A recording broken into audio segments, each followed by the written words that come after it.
Many Flesh and Blood players ask the question, is it worth it to buy a Monarch Blitz deck? Rising above everything from global pandemics to crammed canals, Flesh and Blood's newest set Monarch has successfully made its way to most local game stores, and with it comes a pre-constructed product aimed at new and existing players alike, the Blitz deck. Due to the early interest by collectors and investors, Flesh and Blood struggled early on with supply issues and high prices, but Blitz decks aim to change all of that by offering players a potent and powerful deck that is ready to play right out of the box, and best of all, is very affordable, or is it? All of those things, or even any. Just how good are these decks, and how much do they cost? Let's take a look.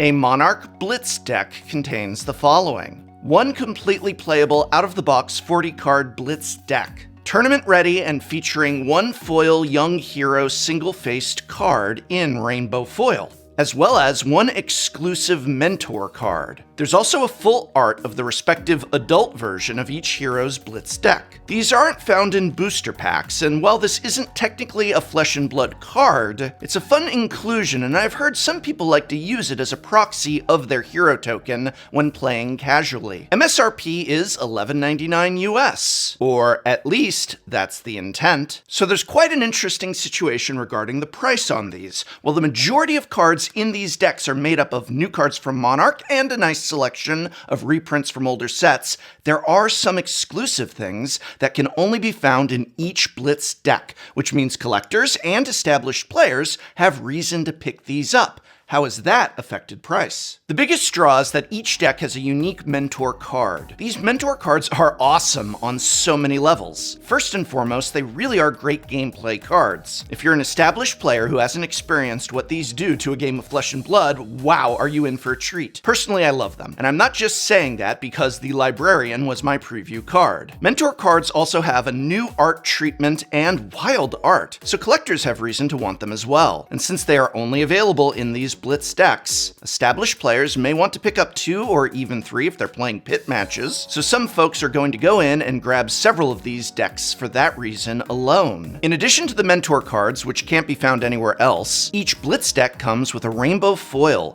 of each young hero. While these can be found as non-foil double-sided tokens in regular booster packs, the only way to get this specific treatment of this specific young hero is in the Blitz decks. Personally, I think it's pretty cool that these rainbow foil versions in the Blitz decks have a regular Flesh and Blood card back, so there's a real nice collector's aspect to these as well. Other exclusive cards to the Blitz decks include the Spellfray equipment, such as the Spellfray cloak, Spellfray gloves, and Spellfray leggings. These aren't found in booster packs. The cloak is found within the Bolton and Levia Blitz decks, the gloves within Chains, and the leggings within Prisms. And I don't know about you, but I noticed that a head version of the Spellfray set doesn't exist yet, so I'm eager to see when that's coming and where. Again, I kind of like that the weapons have actual card backs. Maybe I like just having the option. It's a neat distinction from the double-sided tokens you get in boosters. So as a result of all of this, have the Blitz decks been sold off the shelf and scalped for unreasonably high prices? Answer, no, they haven't, with a qualifying but. Explanation. Legend Story Studios, maker of Flesh and Blood, has made these decks print to demand, and unlike some other games, for Flesh and Blood, print to demand means just that, ensuring that these will be available in large number at or very close to the MSRP of $11.99. In looking around at online sellers and contacting a wide swath of local game stores, I am seeing some slight markups, but it is not too outrageous. I can see paying $5 or so more above MSRP for one of these, as what is happening is that the first shipment has hit shelves, there's a lot of interest, and so if you want these decks right now, today, yeah, I can see paying about $5 or so above MSRP to get a hold of them. But these will be printed continuously to demand, essentially a kind of evergreen item, at least for now, and LSS was very clear and adamant that they are going to print these to demand, keeping the price low. If your local game store or an online seller is asking for $20, $30, $50 for one of these, that's an absolute joke, and it's on them, because rolling down to your other local game store or just waiting a short while will likely ensure that you can pick these up for or just a little above MSRP. But do you even want it at that price? Let's talk about gameplay.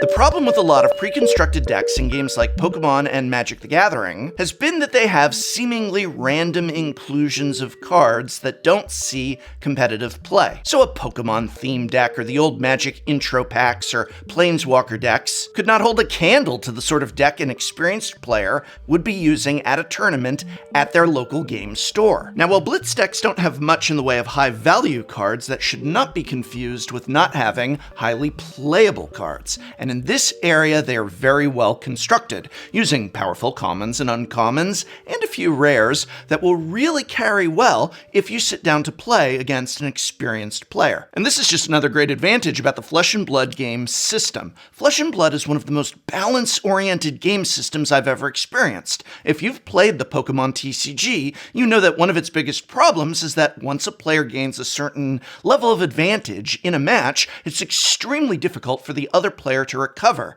In Magic, the huge imbalance comes from the best cards often being at the rare and mythic level, which is why pre-constructed decks filled with common and uncommons can't hold a candle to what you'll encounter at your Friday Night Magic. But Flesh and Blood, while of course not perfect, does have a great balanced system, and the outlier cards aren't so far above the rest that someone's souped-up decks of rares is going to steamroll these that have mostly common and uncommon cards. Again, I'm not saying it's 100% perfect, but compared to Magic the Gathering, where a mythic can be 40 times more effective than a common, Flesh and Blood has a much more level playing field, which means I feel confident you could buy one of these decks and jam out some games against an experienced player at a local store. Even better, the decks are very well balanced against themselves. Obviously, assessing this is subjective and based only on my own experiences playing with them, but I ran a lot of games covering all the matchups and found that no single deck seemed to be overwhelmingly more powerful than the others, nor did one have a clear advantage than the others. In fact, I was very surprised at how well some held up against what I thought would be a bad matchup. There really weren't any.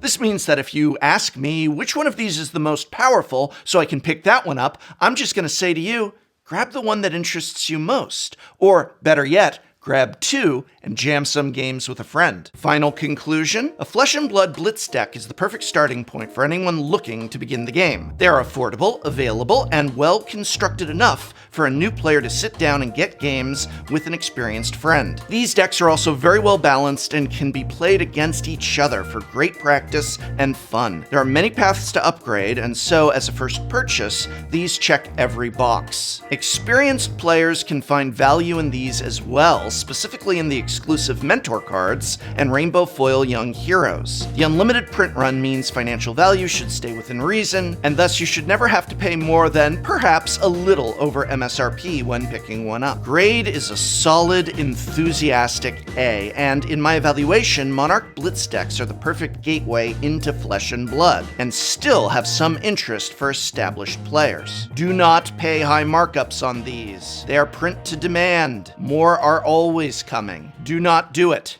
I hope very much this video has been of some help to you. Are you looking to learn how to play Flesh and Blood, or perhaps just want a refresher? Be sure to check out my video on how to play the game, where I'll teach you how in less than 15 minutes. Also ideal if you've got a friend that you're looking to get into the game. And remember, Flesh and Blood is often only found at your local game store, many of which are offering curbside pickup or even local delivery, so give them a call, check them out on social media, and see if they carry Flesh and Blood Blitz decks for you.